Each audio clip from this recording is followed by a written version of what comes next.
Hi, everyone. ChatGPT now has a rival, a potential competitor in Google. They announced their Bard AI competitor for the search engine stuff. We're going to talk about that and continuing on how people are using ChatGPT in new and interesting and potentially weird ways.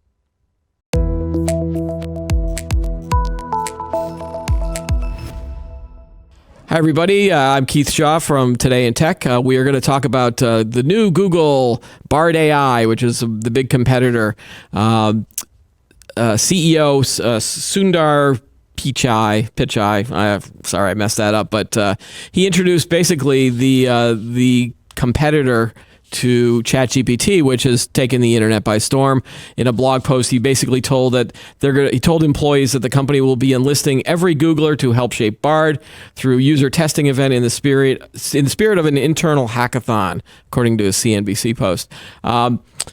What's interesting about this is that there is now competition in the space. So I want to bring on someone who has been using and experimenting with ChatGPT in his own courses. This is Alex Lawrence. He is a professor at Weber State University. Alex, how are you? Nice. Welcome to the show. Good. Thanks for having me. Fun to be here. Yeah, you've got some interesting takes on how you've been using ChatGPT and some of the other AI tools in your classes. But first, I wanted to ask you, what's your thoughts on today's announcements from Google? Is this a good thing? Is it a bad thing? What are your thoughts about this? Yeah, I guess initially I'd say it was fairly anticlimactic, in the sense that it's not surprising. I think for me, it was a little bit surprising how quickly they moved to make a public announcement about this. Google's been investing, a significant amount of time and money into AI stuff behind the scenes. They've just been really reticent to share it. And I think ChatGPT forced their hand for sure. Right, especially after then Microsoft then put all that money into investing into OpenAI. I think probably a lot of the Google investors were like, okay, what are you guys doing, right? And is that typically what happens at those big companies? Yeah, I think Bing is a very low on the list of search engines that are interesting. And get used, and certainly Microsoft products. Think about, you remember the little paperclip? They tried Clippy, to make Clippy as AI back in the day, and so. But if you're Google, particularly, this is a real threat. I'm sure you saw Sergey and Larry came out of retirement, not retirement, but they're back committing their first lines of code in a very long time. So yeah, this is a significant threat. But I think people are quick, I've seen people that I think are quick to underestimate Google. Right. And so what was interesting about the announcement, there hasn't been a lot of digging deep into it yet, because Google is not opening it up to everybody. Unlike with ChatGPT, you can just sign up for an account and try it yourself. I think that's what made it so popular from, around the world, is that anybody could try it and then come up with goofy ideas or try to get it to do something. Google, it being a public company, and you don't want to sort of introduce liability and be seen as allowing for evil things like some of these other startups that don't necessarily have that liability behind it. They're going to limit the number of people that can sort of get into it initially. What do you think of that strategy? Is that sort of they're just playing it safe at this point, or is this a good strategy for them? Yeah, I think they are playing it safe, but I think you'll find that it's going to be available for some sort of beta use pretty soon. I don't see them waiting 6 months before the general public, or at least large groups of the public, can have access. I'd be surprised if we're not messing with something, at least as an early beta, sign up, wait in line kind of thing within 60 days. Yeah, and I don't know, I didn't read a lot into it yet, but do you think that they're going to have information and updated data sets from post 2021? Because that's where the ChatGPT stuff ended. So asking it newer questions of stuff that have happened this year or last year, you can't really get that from ChatGPT in terms of their answers. Do you get a sense that maybe Google will have that information in its data sets? Yeah, first of all, ChatGPT is going to have that stuff soon as well. So, that's not going to be a real differentiation here soon. But yeah, that's where I think people are largely underestimating Google, because if there's a company on earth that has more data, I'd be surprised. At least, they're going to be in the top 3 to 4 or 5 at the most. And so they're sitting on just trillions of bits of information that they're immediately going to access. And if you think about AI, that's really what it's doing, is it's gathering information from a variety of sources and learning and learning and learning. So since they've been doing this behind the scenes for a long time, I don't think it's going to be this quantum leap for them to release something that, your original question, is very current, extremely current. Yeah. We've done a couple of episodes around ChatGPT, obviously when it came out, and then when it really kind of exploded, especially in the art space too, where it's creating images that are really cool to look at versus some of the early experiments. And so we monitor pretty much a lot of articles about what people are doing, and so some recent ones that I wanted to get your opinion on. So tonight is the State of the Union that President Biden is going to be delivering to Congress. And so there was an article where a company, the Associated Press actually used ChatGPT, and they asked it to write the State of the Union address as in the style of some other famous people, including Elvis, Martin Luther King Jr., Mahatma Gandhi, Shakespeare. And so they posted on this article what they wrote, and they did one in the style of Jerry Seinfeld, which is kind of amusing. But it's like, if you read the stuff, it's like, I'm going to do a really bad Jerry Seinfeld here. So it's like, we've got the top bun, which is all the good stuff. We've got the economy, which is looking pretty tasty. Oh my gosh, that's not actually too bad. But you get the point, like, this imagination that people are actually using to then have ChatGPT write something. I find that really fascinating. And so, and that would actually make the State of the Union, I think, more entertaining anyway than whatever they're going to put out. But I would imagine that maybe they're actually, at the White House, they're probably even using it to maybe come up with some general themes to help write the speeches too. Like, what do you think about that? Yeah. Yeah, I mean, I'd be surprised if every writer isn't at least messing around with it right now, whether it's the world's biggest speeches or not. I think there's an interesting kind of potential dark side to this. I saw that, and it was hilarious. And that was actually a pretty good impersonation, by the way. Yeah, I'm not going to give up my day job right now. Yeah, no, I think it was still pretty good, though. I think, there's some controversy that up until recently, if you asked ChatGPT to write and do certain things about Trump versus Biden, it was available, not available. And this isn't a political discussion, but just interesting how it's starting to learn. So, but I think there's a kind of a concern / intrigue about a dark side to that. If you start training AI to really learn how to speak just like somebody else, and you add that to some AI voice training to get the right inflection and diction and tone and all those kinds of things, you can start to make some pretty compelling, at least voice, deepfake stuff. Right. That really gets kind of a little bit scary. Yeah. But for there were a couple of articles that came out about that. I think Microsoft even had an example, and they didn't allow anybody in the public to do it, but some other companies did. And some people on the 4chan board were able to duplicate Biden saying things that he would never say in real life. In fact, we're going to talk about that probably on an upcoming episode with some other experts out there. And I know that there's also some bias that's built in. People have found that if you use certain terms when you're asking them to write a performance review, example, Fast Company had an article about this.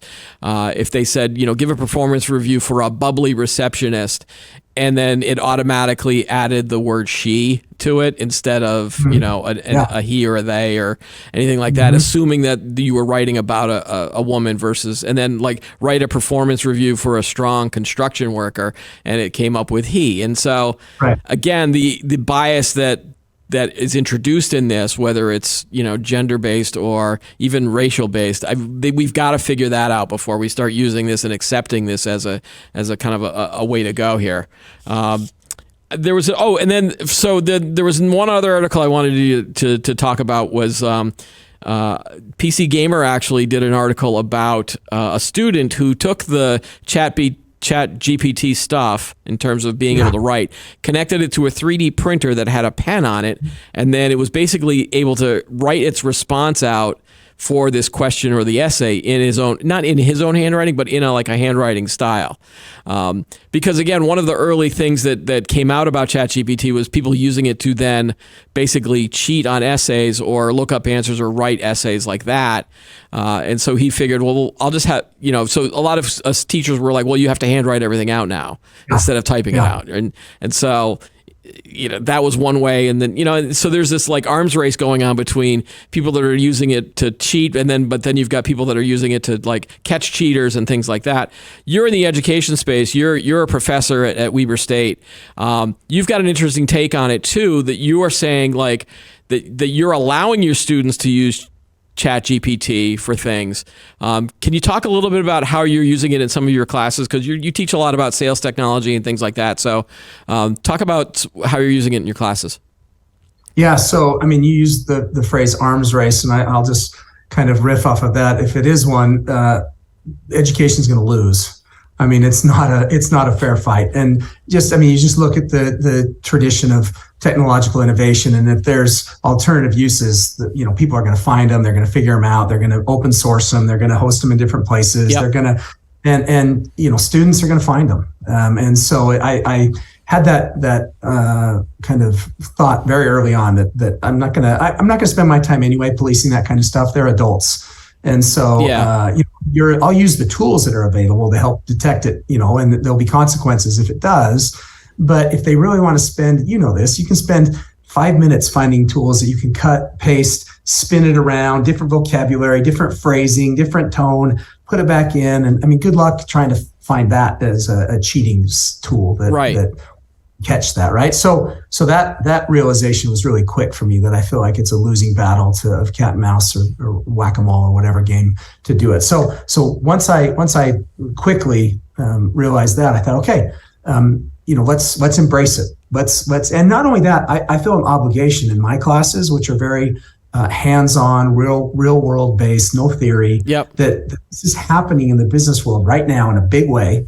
And when they are leaving school, it's going to be, even more prevalent. It's going to be a very highly used tool in business. Yeah. So I've not only let them, I've taught them how to use it. I'm teaching them how to get better at, specifically with ChatGPT, with the prompts, and understanding how they can use it. But I just have a few rules that we can talk about in a second for that I think are really important. So you do establish a couple of baseline kind of rules to talk about. I think it's the students have to take screenshots of their queries. That's one of them. What are some of the other rules that you implement? Yeah, and the screenshots are important because you kind of have to think like a cheater a little bit on these. If you just have them copy and paste text, that could be edited, right? So they screenshot. And to be clear, I'm encouraging to use tools that build PowerPoints for them, that create custom images for them, that do other things, not just ChatGPT, but they just have to disclose the tools they use, screenshot how they used it, and then screenshot the results so I can see so that's 10% of their grade on an assignment.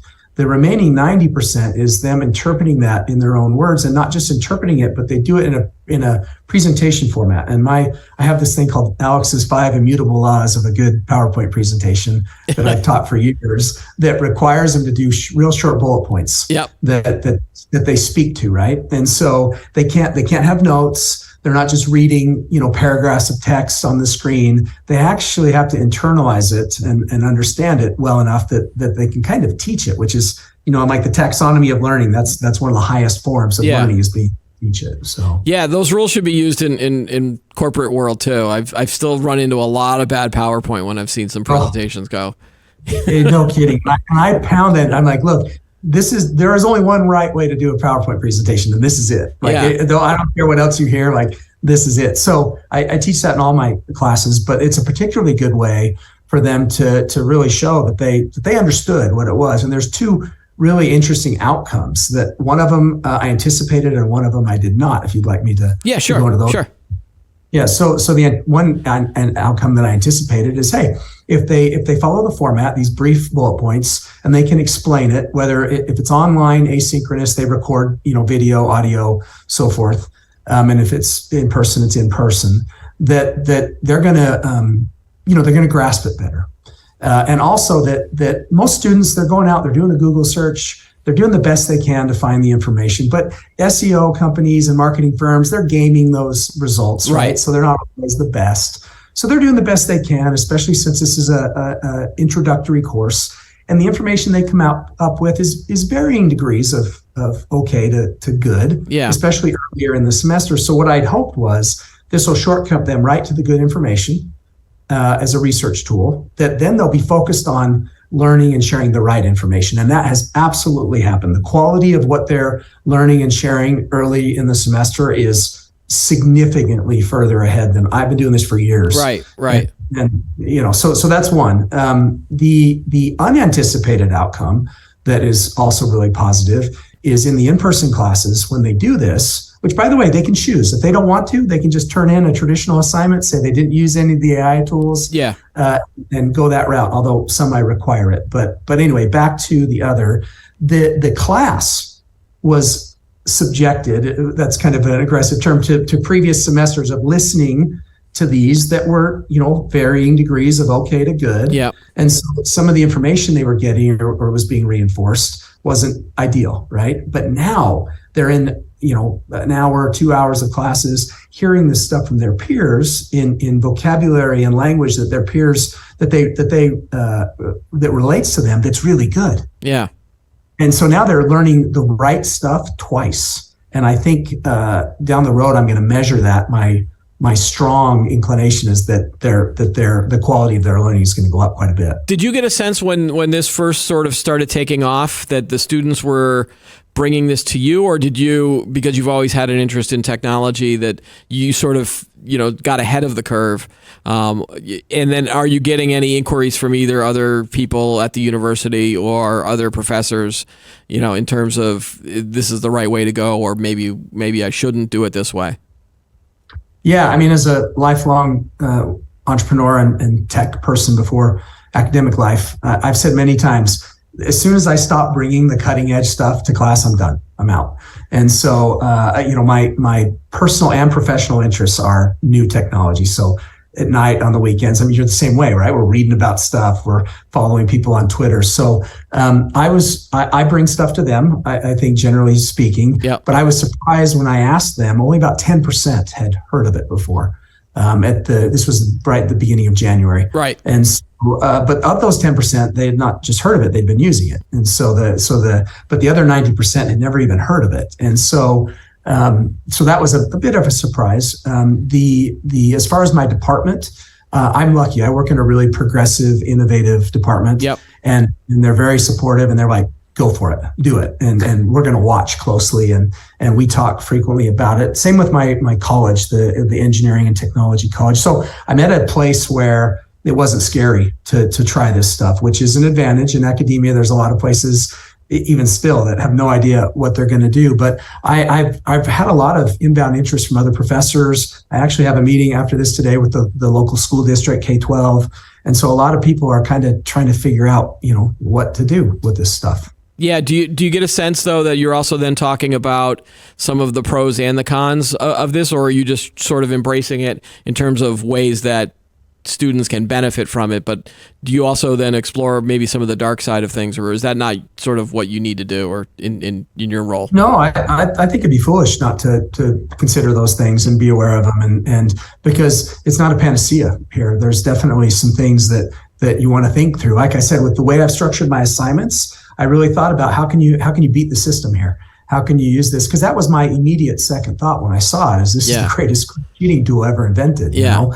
And so, I definitely am open about and address the kinds of things that it can do that are going to be problematic. And to be clear, there are some disciplines that if you're an English teacher, professor, if you're not having people handwrite it in person, and they're at all adept at finding these tools that will spin answers and essays into stuff. And there's some tough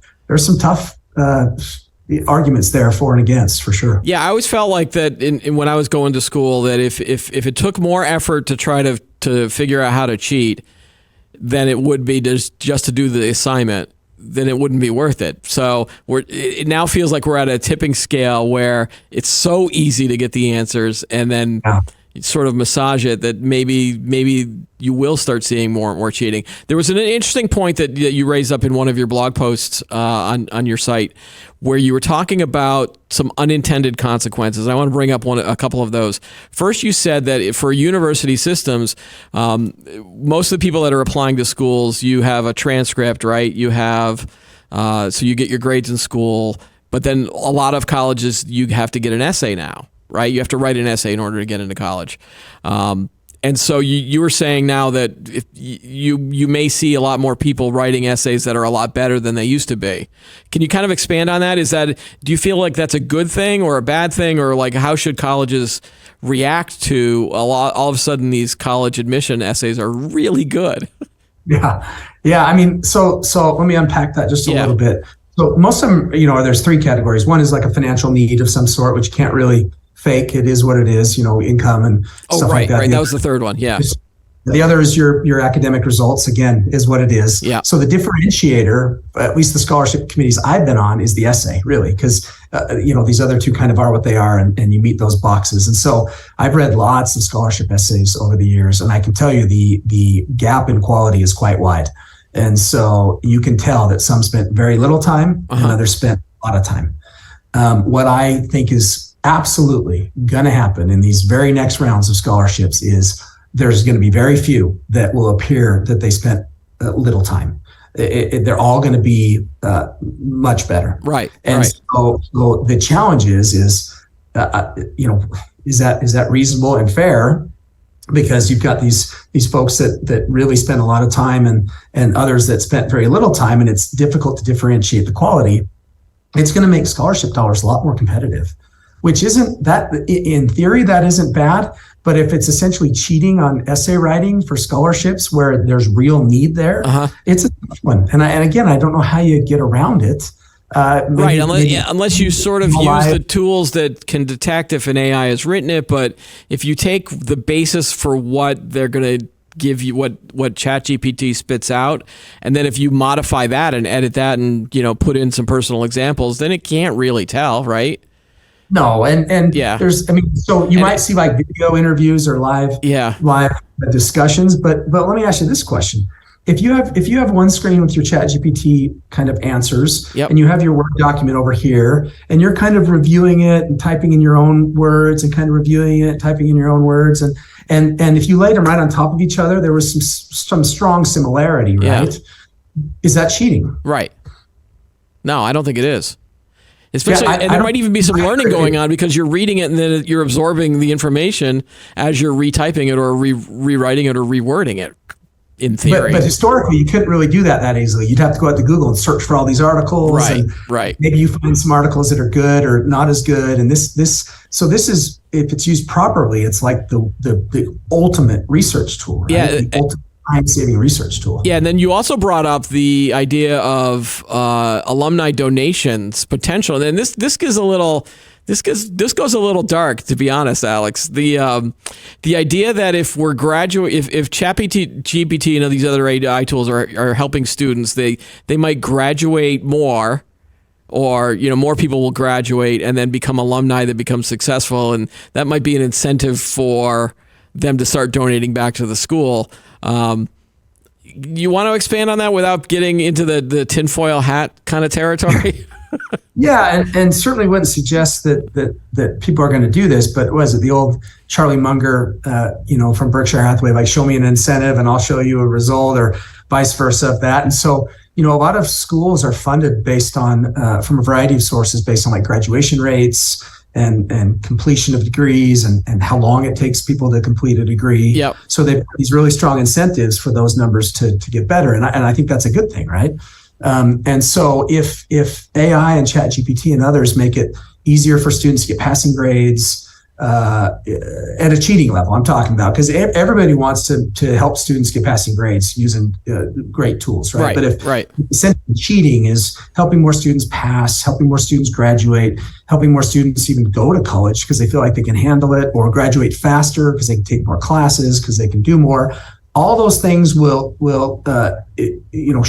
potentially, if at any scale, would increase the amount of funding. And so you've got the folks, generally in administration, but in other places, does that incentivize anyone at that level to maybe look the other way a little bit, or even subconsciously persuade their view on it? And again, I'm not saying that's going to happen, but it's an interesting thing to think about. And then you expanded on that a little bit by also then saying that this might allow people to graduate or to go beyond just a graduation, and you get into the whole lifelong learning kind of aspect of it. Of maybe that this will inspire people to go back to school and learn something else, and it's sort of use that way to enhance what you're already doing. One of the most failed classes in colleges is like across the country is kind of this basic math type stuff. And so I know a lot of students that drop out or essentially don't make it past, they can't get past the math requirements. And so, if they can get past them now because, they're using tools like this, or they are, they've been using the tools out in the real world and they're like, hey, you know what? I can finish now. I can do this. Again, those aren't bad things, but they could be bad things if they're just using them to cheat to get to those points. Right. So how has the administration responded to kind of what you're doing with your classes? I mean, are they being supportive of allowing you to use, or the students to use these tools, as long as you're monitoring that they're doing it in a good way? Yeah. So, I mean, again, I'm really lucky at Weber State. Yeah. We have a lot of academic freedom, and they're very supportive. They're excited. I mean, they published a press release about this stuff that went to everybody. So they're definitely, out front saying, we're excited you're trying this. And I think, it helps that I've got some guidelines. It's just not just the Wild West in my classroom. You know? Right. So, but yeah, I'm fortunate, but that's not the case nationally. I know there's a lot of varying degrees of, banning it and, blocking it from being accessed from the internet and different places and all kinds of stuff. Yeah, I think whenever there's a new technology, you get a lot of hand wringing and going, I like to call it pearl clutching, where you're just like, think of the children. They're gonna. Where would you like to see the technology go for the rest of the year? I mean, are you still hopeful about this technology? You don't think this is a fad, that we're not going to be talking about this in a year or two? You think, this does look, from my perspective, it sounds legit with the amount of interest out there. Like, what are you hearing from kind of the academic space? Yeah, certainly new tech, there's a peak and then a little, in terms of usage, right? Yeah. Everybody's using it all the time. So I expect that but the trend is going to be up and to the right. I bet a lot that this is absolutely not a fad. I think this is the biggest thing to hit business technology since the internet itself, not just because of without the hyperbole there, Alex. I believe it. I really believe it. That's what you're asking for, right? I'd like to say it, but then when you say it like that, it sounds like you're just like, the old Simpsons line, this is going to be better than 10 Super Bowls, but I don't want to hype it up too much.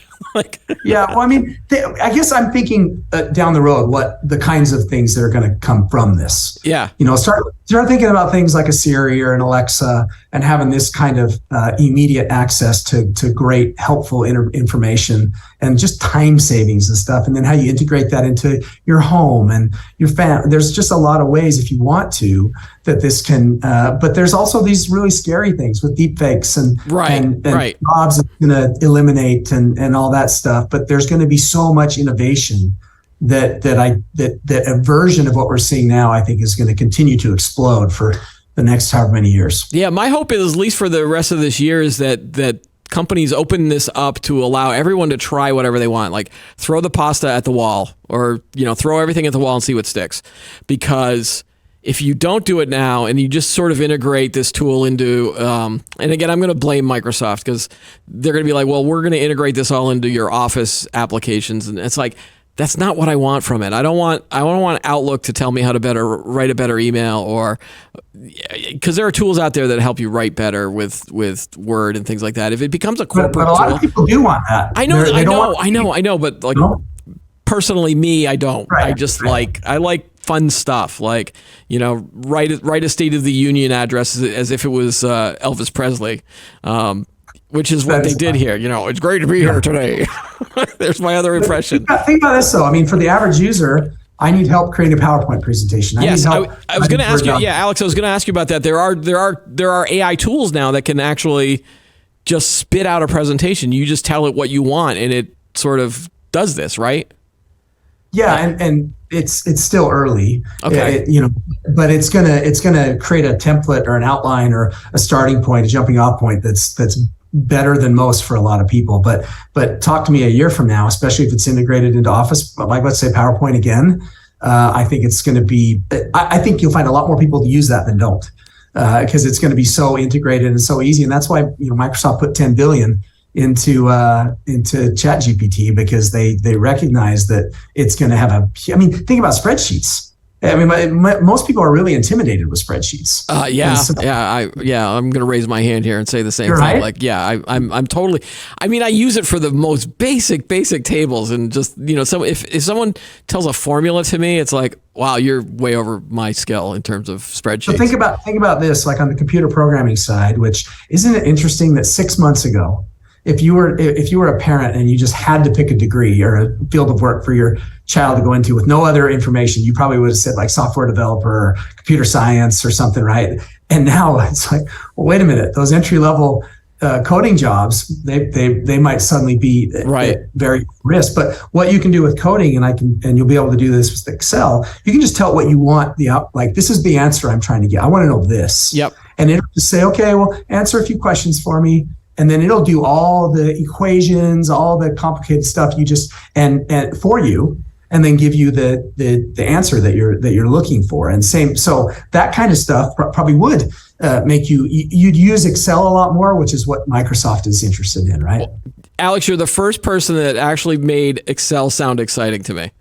I could tell you that. So what I want on the PowerPoint side is the ability to add a picture that isn't a goofy clip art type yes. of thing that everybody's used before. If I could actually create my own image as the perfect image that I want to use in my presentation, and not have to rely on a hot dog on a skateboard, for example, or whatever. Yeah, well, with my students, I'm asking them to do that. Yeah, and so I mean, you have to be comfortable with Discord and a little bit of programming language right now, but we made stuff like, okay, I want Michael Jackson moonwalking on top of the Berlin Wall. Right. And I want it to be 4K, realistic, not cartoonish.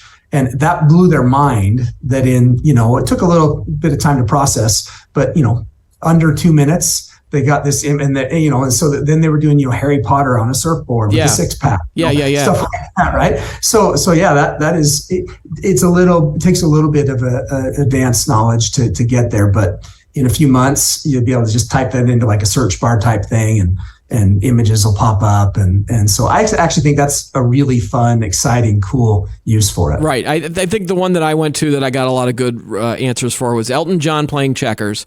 It came up with some good ones there. And then I tried to get B. Arthur and Alf the puppet. Showing your age. Doing something. Yeah, I mean, it was something goofy, and it just didn't. It still can't get Alf right. So think about this. So think about creating imagery or video, right? And then adding the audio custom along with. So you could do your own State of the Union. You could have Alf giving the State of the Union in Alf's address, but in a Seinfeld style. Right. And if I could do that, without any programming knowledge, or again, my imagination is weird sometimes. I come up with the goofiest ideas, but if I could just type that in and then have the computer and the AI do all of that and then publish it, forget it. I mean, the content you're going to come out with is going to be weird and fun at the same time, I think. Content creation pipeline is going to get insane. Yeah. So did you see Google's new thing with music creation that they? No. Tell me about that. Yeah. So basically, you say, okay, I want something that sounds like 80s rock, but is only pianos. That's really acoustic. That starts out slow and ends with a banger. Then boom, it'll create a music that's completely original. And so you can give it any kind of musical instruction. So think about, what that means for you add your own track on top of it, or you tell ChatGPT to write a track for you. Right. And this music creation, just a really, really cool usage of AI. What should we tell anybody that might want to explore the dark side of things?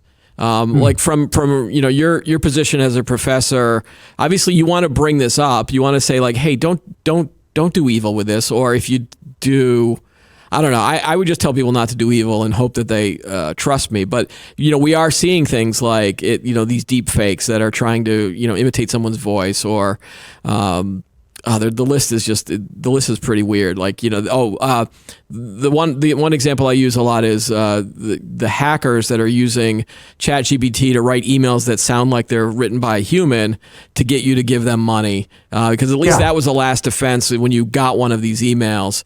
Or that the famous spam. Oh, my cousin's in Nigeria and I've got all this money. It's like, okay, I know that one now.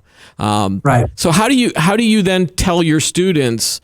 Do you tell them to explore the dark side, but don't cross the line, or what's your position going to be on that kind of moving forward? Yeah, so there's two answers to that question. One is kind of the academic dark side, and then one is the kind of the real life. So the first one, I've really pitched to them, and this pitch will change over time. You're first. You get to come out of college or be in college with a skill set that with the world-changing technology, if you agree with my opinion, that everyone after you is going to be later. Yeah. And so, vice president of sales at Adobe is here on their resume, and you're down here, except for when it comes to ChatGPT and AI, you're right there. And so it's such a rare opportunity for you to be an expert in something that is leaps and bounds ahead of where you should be as a sophomore in college. So I hope to kind of get them going, wow, yeah, this is a really once in a lifetime opportunity to do, because it is. And so that's real. The second thing is I want them to recognize that if they use it exclusively the wrong way, they're going to be in real life meetings. They're going to be in live conversations and communication where they're not going to be able to say, just a minute, let me go ask ChatGPT. Yeah. And so if they use that for all their knowledge, it's going to backfire.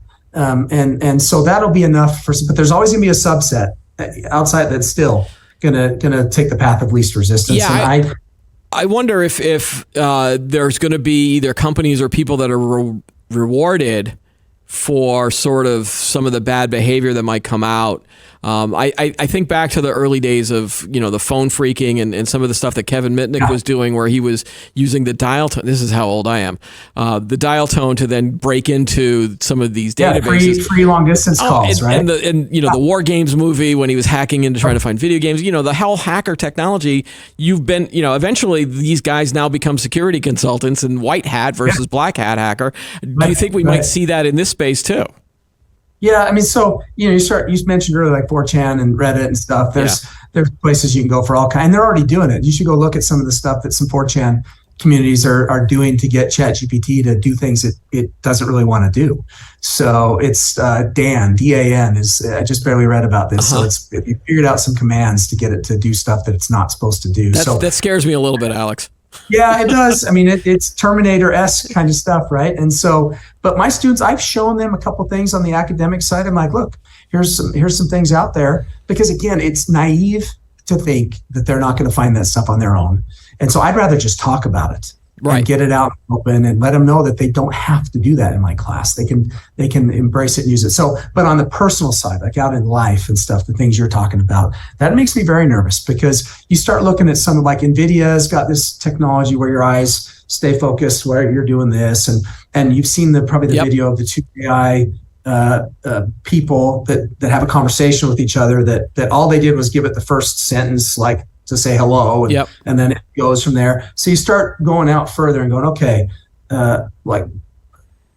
anything that's video oriented, you can do all kinds of bad stuff with. And so here's one, like let's say Putin dies, and they keep him alive digitally. I mean, there's just freaky stuff like that. But as far as my students go, I mean, that's a dark slope that they. Some probably will go down, but I mean, I don't know how to really address that other than, like you said, it's just not a good way to approach life. Well, it feels like then you have to make sure that ethics are being taught correctly at the university level, and start requiring some sort of ethics class. I mean, we actually have a required ethics course in my degree. Business ethics. So maybe we'll get a professor of ethics on our show too at some point. Yeah, that's interesting. There's a lot of ethical considerations about AI for sure. Yeah. All right, that's all the time we've got today, Alex. Thanks again for joining us on this great conversation. Love chatting with you. Yeah, let's do it again. It was really fun. Thanks. All right, thank you.